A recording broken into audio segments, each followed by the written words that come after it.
মহিলা সংৰক্ষণ সংশোধনী বিধেয়কৰ বিৰোধিতাৰে নাৰীক অপমান কৰিলে।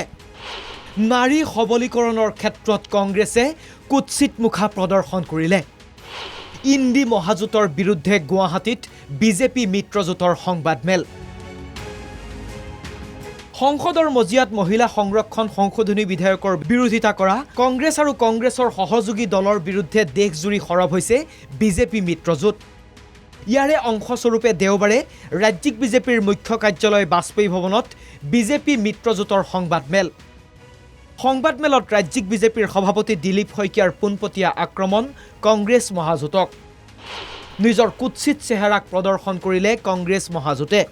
তেওঁলোকৰ যিখন আগলি ফেচ, অতি কুৎসিত যিখন মুখা নাৰী শক্তিৰ সবলীকৰণৰ বিৰুদ্ধে, এই কুৎসিত মুখাখন খোল খোৱাৰ বাবে আৰু সমগ্ৰ শেষৰ গৰাকী নাৰী শক্তিলৈ যাতে এই বাৰ্তাটো আমি কঢ়িয়াই লৈ যাব পাৰোঁ যে কংগ্ৰেছে কেনেদৰে এই বিধেয়কখনক বিৰোধ কৰিলে, কেনেদৰে কংগ্ৰেছে দেশৰ আই মাতৃৰ নাৰী শক্তিক অপমান কৰিলে আৰু কেনেদৰে আই মাতৃৰ উত্তৰণত কংগ্ৰেছ ইণ্ডি এলায়েন্সে বাধাৰ প্ৰাচীৰ হিচাপে থিয়।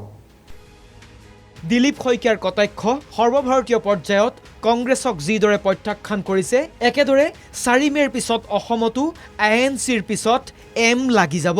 এটা অত্যন্ত ঘৃণনীয়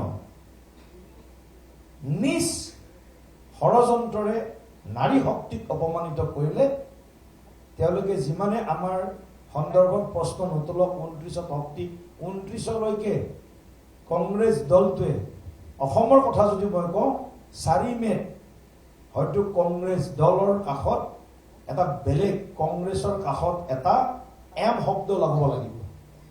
4 মে'ৰ 12 বজাৰ পিছত অসমত INC নহ'ব। INC হ'ব পাৰে, INC ৰাখিব পাৰে, তাৰ কাষত এম শব্দ এটা থাকিব। এম শব্দটোৰ অৰ্থ আপোনালোকে নিজে উলিয়াই ল'ব।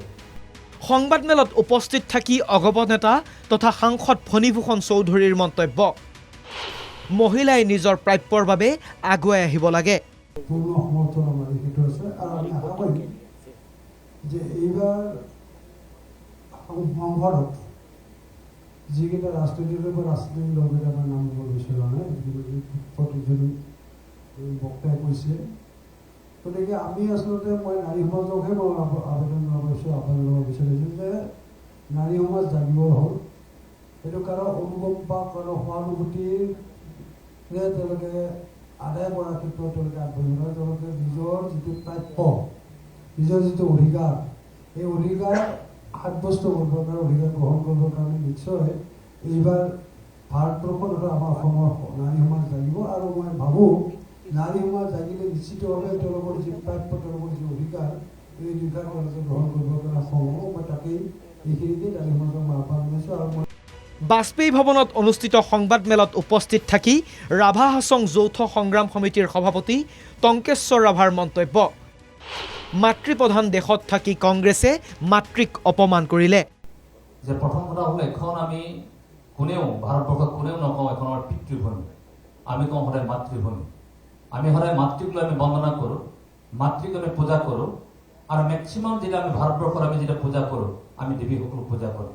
মই এজন জনজাতি সম্প্ৰদায় যদি চাবলৈ যাওঁ, আমাৰ অসম জনগোষ্ঠীৰ 99.9% আমাৰ দেৱী, মহিলাক আমি পূজা অৰ্চনা কৰা যায়। গতিকে এইখন মাতৃভূমিত কংগ্ৰেছ আৰু তেওঁৰ যি সতীৰ্থ হ'ল ইণ্ডি এলায়েন্সসকলে মাতৃভূমিক যি সন্মান দিব নজনাটো, মাতৃভূমিৰ প্ৰতি যি তেখেতসকলৰ যি ধৰণে তেখেতসকলক আগুৱাই নিবৰ কাৰণে যি তেখেতসকলৰ যি সদিচ্ছা আছিল, সদিচ্ছা থাকিব লাগিছিল, তাৰ যি অভাৱ যি ঘটিল আমি দেখিবলৈ পালোঁ, এইটো অত্যন্ত গৰিহণাযোগ্য, অত্যন্ত নিন্দাজনক।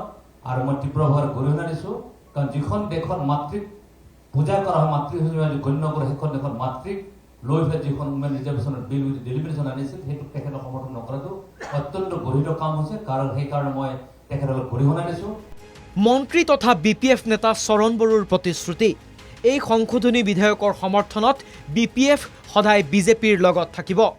আমি যিখিনি দলত সিদ্ধান্ত লৈছোঁ, এইটো সাংবিধানিক কৰাটো সম্ভৱ নহয়, তথাপি আমি দল হিচাপে যিহেতু মেইনটেইন কৰি আহিছিলোঁ। আৰু এই ক্ষেত্ৰত সন্মানীয় নৰেন্দ্ৰ মোদী ডাঙৰীয়া যে এইটো এটা ধুনীয়া এটা আইন বনাব, এইটোৰ প্ৰতি আমাৰ যথেষ্ট বিশ্বাস আছিল, কিন্তু দুৰ্ভাগ্যজনক ইণ্ডিয়ান এলায়েন্সৰ পৰা যি ধৰণে তেওঁলোকে এই আইনটো অনাৰ ক্ষেত্ৰত বিফল কৰিলে, এই ক্ষেত্ৰত আমি অত্যন্ত দুৰ্ভাগ্যজনক বুলি আমি ক'ব বিচাৰোঁ আৰু তেখেতসকলক নিন্দা কৰিছোঁ। কিন্তু যিহেতু আমাৰ সন্মানীয় প্ৰধানমন্ত্ৰী ডাঙৰীয়া তেখেতে যিহেতু কথা দিছে এদিন নহ'লেও এই বিলটো লৈ আহিব, তাৰ কাৰণে আমাৰ যি সমৰ্থন যোৱা যি 16-17 তাতেও আমাৰ সমৰ্থন আছিল আৰু পিছলৈ আমাৰ সমৰ্থন থাকিব। বিজেপি মিত্ৰজোঁটে কংগ্ৰেছ তথা কংগ্ৰেছৰ সহযোগী দলসমূহৰ বিৰুদ্ধে 23 এপ্ৰিলত প্ৰতিবাদী কাৰ্যসূচী পালন কৰিব। কেমেৰা পাৰ্চন নিতুল কৃষ্ণৰ সৈতে লক্ষ্যজিৎ গোহাঁইৰ ৰিপৰ্ট NKTV।